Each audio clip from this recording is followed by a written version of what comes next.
شاہ سیر سپاٹے پہ رہتا تھا. ایک بوڑھی عورت تھی, اس کی ایک گائے تھی. وہ جنگل کے اندر بوڑھی رہتی تھی, گائے اس کی وہاں چرتی رہتی تھی. شام کو وہ گائے گھر لوٹتی, بوڑھی دودھ پی کے سو جاتی. سپاہی اس بوڑھی کے پاس آئے, کہنے لگے تیری گائے بڑی صحت مند ہے, ہمارے ہاتھ بیچ دے. بوڑھی نے کہا میرے بڑھاپے کا سہارا ہے, اس کا دودھ پی کے میں زندہ ہوں, بیچوں گی نہیں. وہی والا کام جو ہمارے ملک میں ہوتا ہے کہ قیمت کے ساتھ زمین دینی ہے کہ مفت دینی ہے. جب بڑے آدمی کو پسند آ جاتی ہے تو کہتے ہیں مول دینی ہے کہ مفت دینی ہے.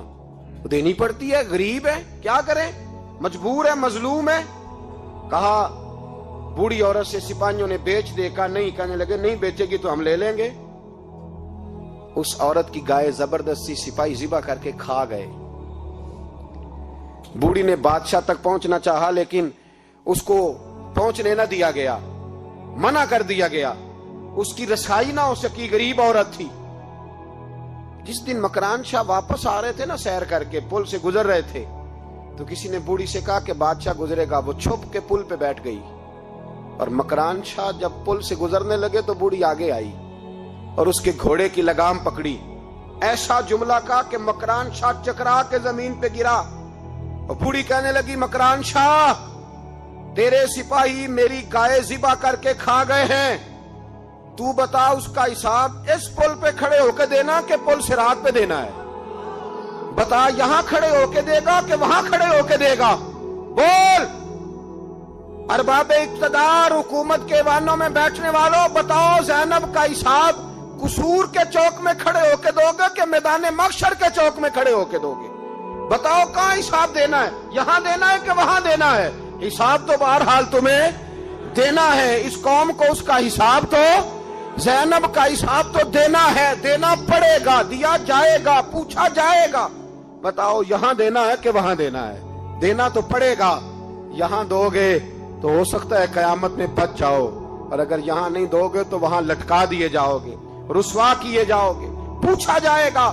مکران شاہ چکرا کے گرا زمین پہ اور گر کے کہنے لگا بی بی میں وہاں حساب نہیں دے سکتا, دو دینا یہیں لے لے, جو لینا یہیں لے لے. آ جاؤ آ جاؤ, وقت ہے, گنجائش ہے, مہلت کے دنوں میں توبہ کر لو, پلٹ آؤ, اللہ کے حضور حاضر ہو جاؤ. اس معاشرے کو صفائی کی ضرورت پڑ گئی ہے.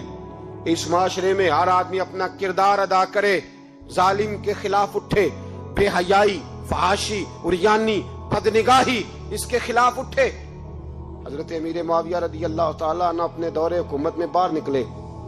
ایک بی بی با پردہ عورت برقعے میں گلی میں گھوم رہی تھی, برقع ڈال کے. حضرت امیر معاویہ دوڑ کے مسجد چلے گئے, رونے لگے, کہنے لگے صحابہ کے زمانے میں یہ عورتیں گلی میں آ گئی ہیں, ہمارے دور میں ہی آ گئی ہیں, کہیں اللہ کا قہر نازل نہ ہوتے. حالانکہ وہ با پردہ تھی بی بی. یہاں تو بڑی ڈٹائی کے ساتھ فرنٹ سیٹ پہ بے پردہ عورت کو بٹھایا جاتا ہے اور دلیلیں دی جاتی ہیں کہ ہم پڑھ لکھ گئے ہیں, ایف ایس سی اور بی ایس سی ہماری تعلیم ہے. ہمارے پاس ابھی تازی تو کار آئی ہے, تو بتائیں نا کہ جو کار پہ بیٹھی ہے وہ کار کی مالکن ہے. یہاں تو ہر چیز کھول کے بیان کرنا لوگوں نے اپنے لیے ضروری سمجھ لیا ہے, اپنے کلچر کا حصہ بنا لیا ہے. خدا را فحاشی کے خلاف, بے حیائی کے خلاف, عریانی کے خلاف اٹھو اور اس پل کو باندھو. جب تک فحاشی رہے گی, عریانی رہے گی. پاکستان میں 10 کے قریب بچوں کے ساتھ روز زیادتی ہوتی ہے. یہ آپ کے قومی اخبارات کی آج صبح کی رپورٹ ہے. یہ تو وہ چیزیں ہیں جو کھل کے باہر آ گئیں, اور اس کے علاوہ جو بے حیائی کے اڈے کھلے ہوئے ہیں, نہ جانے ان کی تعداد کتنی, کس قدر زیادہ ظلم ہو رہا ہے. میرے رسول پاک صلی اللہ تعالی وسلم نے فرمایا جب کوئی زنا کرتا ہے تو ایمان اس کے سینے سے نکل جاتا ہے اس کے سینے سے. آنکھوں پر پردہ ہونا چاہیے, کانوں پر پردہ ہونا. اور اگر زینب کے قتل کے بعد بھی کسی کے موبائل میں گندی تصویر ہے اور اس کے قتل کے بعد بھی بے حیائی کے گانے اس کے موبائل میں ہیں, تو پھر وہ رسم کے آنسو نہ بہائے, پھر وہ صرف 2 منٹ کے لیے آگے بڑھ کے مرثیہ خانہ بنے, وہ پھر شاعر اور ادیب بننے کی کوشش نہ کرے, وہ پھر اپنے حصے کا جملہ لگا کر اپنے آپ کو فیس بک پہ ایکٹیو رکھنے کا تماشا نہ کرے. کیا مطلب ہوا ان چیزوں کا؟ اگر ابھی بھی برائی کے خلاف نہیں اٹھنا, بے حیائی اور فحاشی کے خلاف نہیں اٹھنا, میرے عزیزو آخری بات سننا اور اس کو ہمیشہ یاد رکھنا. میرے نبی پاک صلی اللہ تعالی علیہ وسلم نے فرمایا ہے کسی ایک مسلمان کے قتل میں اگر اہل زمین اہل آسمان سارے بھی شریک ہو جائیں، سارے، تو فرمایا ہو سکتا ہے اللہ سب کو جہنم میں ڈال دے.